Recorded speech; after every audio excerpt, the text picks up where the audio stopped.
In today's video, I'm going to teach you how to build a voice-powered appointment booking system using n8n, a voice assistant, and cal.com.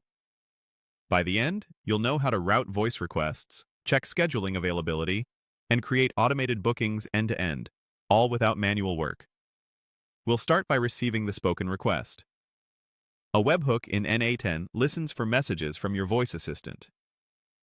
Think of this as the front door to your workflow.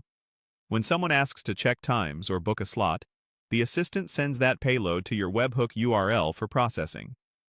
Next, we set a few key variables that every cal.com API call relies on, such as the username, the event type ID, and the event slug. Storing these once makes later requests consistent and easier to maintain.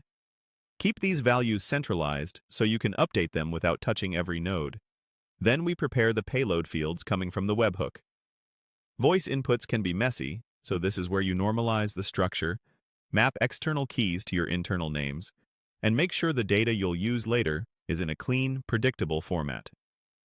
With the data organized, a switch routes the workflow based on user intent. The assistant will indicate whether the person wants to check availability or actually book an appointment. This branching keeps each path focused and efficient. If the request is to check availability, you'll first extract a start time from the spoken date. Convert phrases like next Tuesday afternoon into a precise timestamp and align it to the correct time zone. Then create a corresponding end time to define the search window. This range powers the availability lookup. Now make an HTTP request to the cal.com API to fetch open time slots for the specified event. When results return, format them into a friendly list the voice assistant can read back, keeping times clear and human-friendly. Finally, respond to the webhook with those options so the assistant can present them to the user. If the intent is to book, prepare the booking data by gathering the person's name, email, time zone, and the selected time. Ensure the time is ISO formatted and matches the event's time zone rules.